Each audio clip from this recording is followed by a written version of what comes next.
Olá, futuro universitário. Eu sou Lízia Adriane, sua professora de redação, e esse é mais um projeto do Governo do Estado do Maranhão, através da Secretaria Estadual de Educação, para o cursinho preparatório PAS, UEMA e Enem. E você consegue acessar esse material através do link. Na aula de hoje, nós vamos estudar as competências do Enem, que significa que são os critérios avaliados pela sua proposta de redação. Quando a sua redação é avaliada pelos avaliadores, pelos examinadores, eles recebem uma tabela de avaliação de critérios para aquilo que você está escrevendo em cada parágrafo. Lembre-se de que sua redação está sendo avaliada por parágrafos, ou seja, por partes, e também está sendo avaliada pela sua unidade. Uma coisa que é super interessante notar é que a sua redação ela é feita por microtextos. O que são esses microtextos? São os textos de cada parágrafo. Textos da introdução, textos de desenvolvimento, textos da conclusão. E também a sua redação é feita pelo macrotexto, que é a sua redação completa. Essas competências, que eu denomino aqui que é para você ficar competente ainda, elas se referem à demonstração do domínio da modalidade escrita formal da língua portuguesa, ou seja, você não vai escrever numa linguagem que seja oral, numa linguagem que seja coloquial, ou ainda utilizando de estrangeirismos, sendo que a sua redação é uma redação em língua portuguesa. Tudo bem? E aí, além de toda essa dica, eu preciso dizer para você que você precisa fazer o bom uso, por exemplo, de concordâncias, de acentuação. Dentro do domínio da norma padrão, a gente também tem a utilização dos vocábulos, e essa utilização ela também vai ser avaliada ali. 2. Nós temos aí a compreensão dessa proposta de redação e a aplicação dos diversos conceitos de várias áreas do conhecimento para desenvolver o tema dentro dos limites da produção, dentro dos limites estruturais do texto dissertativo argumentativo. O que eu quero dizer com isso? O que o Enem quer dizer com isso? Que você precisa entender o que o tema pede. Sabe quando eu falei para vocês que uma das questões que fazem você zerar a nota é a fuga ao tema? Pois é, isso se refere à sua segunda competência. Nessa competência, você precisa entender o tema e fazer uma relação produtiva com aquilo que você sabe sobre história, geografia e várias áreas que você foi acumulando ao longo do tempo. 3, nós temos ali a seleção, a relação, a organização, a interpretação de informações, de fatos e opiniões em defesa de um ponto de vista. Eu quero muita atenção nessa parte, porque a competência 3, olha como ela fica bem no meio, ela é a que vai avaliar a coerência do seu texto. Se o que você está dizendo faz sentido entre as partes ou dentro do próprio parágrafo, tudo bem? Olha esses processos: seleção, relação, organização e interpretação. O que significa dizer? Se eu quero defender, por exemplo, que a população negra é vítima de violência, eu preciso selecionar uma informação, preciso relacionar, não vou fazer qualquer relação ou não vou utilizar um determinado assunto que eu sei e forçá-lo ali na minha redação, vou organizar e vou interpretar. Se eu faço isso de maneira produtiva e responsável, então eu consegui adquirir pontos nessa competência. Todas elas, lembrando e reforçando que elas valem 200 pontos e são divididas em níveis, ou seja, você pode tirar 0, você pode tirar 40, de 40 e 40, ó, 80, 120, 160 ou 200. Lízia, mas por que às vezes eu tiro 860? Porque, ou 840? Porque lembre-se de que a sua nota é a média, então pode dar essa discrepância aí de notas além desse grupo dos 40 e 40, tudo bem? Na quarta competência, nós temos aí a demonstração do conhecimento dos mecanismos linguísticos. Se a terceira competência fala sobre coerência, a quarta fala para nós sobre coesão. E detalhe, hoje o Enem fala de elementos coesivos, mas ele também fala de operadores argumentativos. Porque às vezes a gente entende que O elemento coesivo são só as conjunções, conjunção adversativa, conjunção conclusiva, né? Mas não, turma, às vezes você junta um grupo de palavras e aquilo se transforma em um operador argumentativo. Por exemplo, vamos supor que eu esteja fazendo a minha redação e eu coloque a seguinte expressão, do ponto de vista histórico. E aí eu inicio ali falando um pouco da história daquele problema. Do ponto de vista histórico, é considerado um mecanismo linguístico. Ele é considerado um operador argumentativo, né, de construção, de ligação ou de continuidade. Mas olha como ele não é necessariamente uma conjunção. Entendam que o processo coesivo ele é feito com diversas estratégias. Conjunções, ele é feito com expressões, tá? Então não fiquem só pensando que certas palavras já cristalizadas pelo uso, somente elas são consideradas como um mecanismo coesivo, tudo bem? E na última, como nós já trabalhamos aqui bastante, ela fala também sobre a elaboração da proposta de intervenção para o problema abordado e respeitando os direitos humanos. Percebam que a quinta competência só vai resolver o problema muito bem fundamentado que eu levantei. E isso tem a ver, a quinta competência, ela não tem a ver só com a colocação dos elementos, porque existem lá elementos que são adequados para você produzir a proposta de intervenção. A gente vai aprender mais na frente. Mas você precisa relacionar essa proposta com aquilo que está sendo dito no terceiro parágrafo, tudo bem? E está alinhado também à sua segunda e terceira competências. Porque se você resolve um problema que não foi levantado, ele não tem coerência. E aí você perde ponto. Tudo bem? E aí a gente passa aqui para entender competência por competência. Olha que coisa legal. Vamos lá. Na primeira competência, o que é permitido? Ela vale 200 pontos e você pode, né, como eu já disse, tirar de 40 em 40 pontos. Vamos lá. Você pode ali, no máximo, 2 desvios. E que desvios são esses? São desvios de categorias diferentes. Você pode errar 2 desvios relacionados à notação léxica, que é sobre acentuação. Você pode você pode cometer 2 desvios relacionados ao ponto de vista ortográfico. Então, se uma palavra é com S, você escreve com C, tudo bem? São permitidos 2 de outra ordem que não seja crase, porque se você erra crase, isso já é o suficiente para você perder 40 pontos. Mesmo que você erre 2 ou 3 crases, tá certo? Mas isso fica ali na perda do grupo dos 40 pontos. E aí, você também tem aqui estruturas sintáticas. Às vezes, o aluno escreve uma construção sintática tão pobre. O aluno escreve numa redação palavras como algo, coisa. Evitem esses vocábulos, porque isso compromete e fere a estrutura lexical de vocês. Léxico significa palavras. E também compromete ali uma estrutura frasal um pouco mais sofisticada. Tudo bem? A gente também precisa levar em consideração, dentro dessa competência, o que compete ao vocabulário. Não vou utilizar palavras, né, que não tenham também a ver, e aí eu sugiro sempre que todas as vezes que você olhar o tema, veja sinônimos, palavras que se refiram àquela questão, né? Por quê? Porque isso vai fazer com que seu texto fique mais fluido. Tomem cuidado também nessa competência quanto ao respeito, quanto à questão da translineação. Lísia, o que é translineação? Separação silábica feita com a quebra da linha. Vamos supor que eu estou escrevendo a palavra governo. Então, estou lá no limite da minha linha, né? Escrevo lá governo. E só cabe, eu vou perceber, não vai caber a palavra governo toda, mas cabe até a letra N. Bem aí eu acabo de cometer um erro de translineação. Por que esse erro de translineação? Porque se você não sabe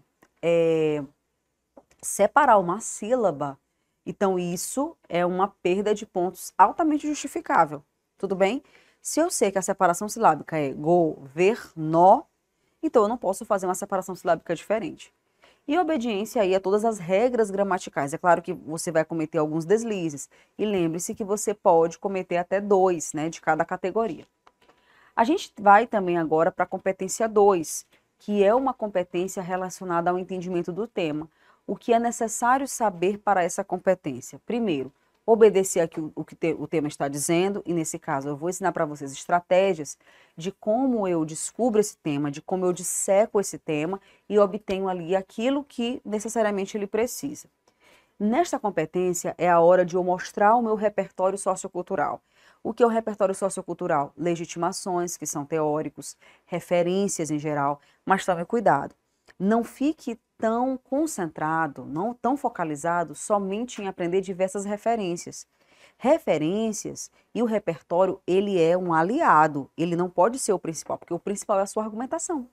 Combinado? Então, esse repertório, ele também não pode ser forçado, só porque tem que colocar. Uma vez eu vi uma coisa super interessante e instigante.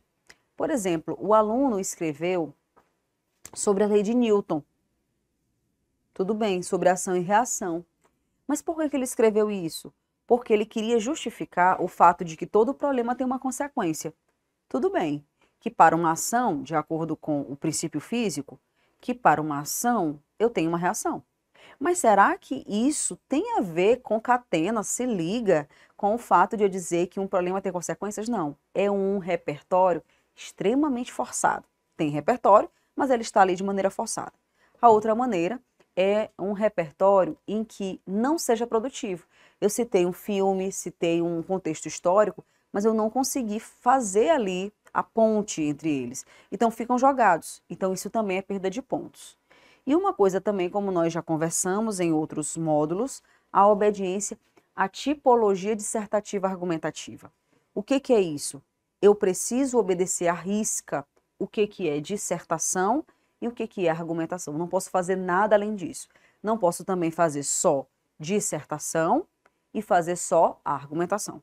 Tudo bem? Preciso estar atento. A segunda competência é fatal. Se eu desobedeço ao tema, se eu fujo, a minha redação é zerada, ela nem é lida completamente. Tudo bem? A gente vai agora para a competência 3, que é uma das mais importantes e uma das mais cruciais. Alguns alunos até reclamam que é uma das mais difíceis de tirar a nota máxima, porque ela vai avaliar qual é todo o teu contexto, tanto microestrutural quanto macroestrutural. É a competência da coerência. Ela vai avaliar os âmbitos relacionados à coerência local. Entenda bem. O que é uma coerência local? É a coerência feita dentro dos parágrafos. A introdução tem coerência, o desenvolvimento 1 tem coerência, o desenvolvimento 2, dentro dele, tem coerência, e a conclusão também tem coerência, ou seja, tem começo, meio e fim, as ideias se ligam, ou são só pensamentos e estruturas jogadas. Além disso, eu parto também para uma coerência global. O que é a coerência global? O que eu disse lá na introdução faz sentido ao longo da minha redação? Faz sentido no desenvolvimento 1, desenvolvimento 2, na conclusão? Faz algum sentido? Se não fizer, então muito possivelmente você vai perder pontos aqui. Essa terceira competência também, ela tem o objetivo de avaliar se esse aluno selecionou, relacionou, interpretou os fatos em defesa desse ponto de vista. Se aquilo que ele utilizou como repertório, que é exigido na segunda competência, se houve ligação, se houve um uso produtivo. Além disso, é uma competência que avalia, e o corretor vai saber, o examinador vai saber, o avaliador, se você fez um projeto de texto estratégico. O que é um projeto de texto estratégico? Uma introdução, em que na introdução eu tenho uma tese, essa tese tenha dois aspectos, e esses dois aspectos sejam trabalhados no desenvolvimento 1, no desenvolvimento 2, e quando eu chegar à conclusão, se a minha proposta de intervenção realmente, olha só, conseguiu trazer intervenções para os dois problemas. Estão vendo? Então, a primeira coisa que eles vão dizer para vocês é sobre esse projeto de texto. O aluno teve ou não teve projeto de texto? E uma redação desorganizada, gente, ela definitivamente não consegue atingir uma nota acima de 900. Na competência 4, que é a competência dos mecanismos coesivos linguísticos, ou seja, é a competência da coesão, a gente avalia 3 aspectos muito importantes. O primeiro é a coesão sequencial e referencial, lembrando que a coesão sequencial é aquilo que dá sequência dentro do teu parágrafo, né? Então, às vezes, certas colocações, elas não fazem muito sentido, porque elas não te dão sequência. Você não consegue entender que, por exemplo, a ideia do desenvolvimento 1 é uma ideia mais importante do que a segunda, porque ela obedece a um grau de hierarquia de ideias. Eu vejo muita gente falar que para você garantir a competência 200, você só precisa colocar os elementos coesivos no início de cada parágrafo. Não é verdade, porque ela também vai avaliar aspectos muito internos de sequência e de progressão textual. O que é uma progressão textual? O fato de esse texto ir crescendo e se desenvolvendo, né, até chegar a um objetivo. Por isso, minha gente, que a redação do Enem precisa sempre ser pensada sob essa perspectiva. Eu preciso saber do fim desde o começo. Vou repetir. Eu preciso saber do fim desde o começo. Então, antes de fazer a redação, eu tenho que planejar. Porque na hora que eu planejo, eu consigo visualizar aonde eu vou chegar. Isso faz com que eu tenha menos perdas e realize com muita responsabilidade e com muito louvor a minha coesão. Aqui também a gente tem um aspecto sinonímico, que embora seja um aspecto da primeira competência, porque é do vocabulário, utilizar sinônimos na sua redação é um trabalho de coesão referencial. Olha isso. O que é coesão referencial? Você fazer referência ao que foi dito e você indiciar. Olha a palavra, indiciar. Trazer indícios do que vai vir. Tudo bem? E aí, além disso, a progressão tanto entre os períodos como também entre os próprios parágrafos.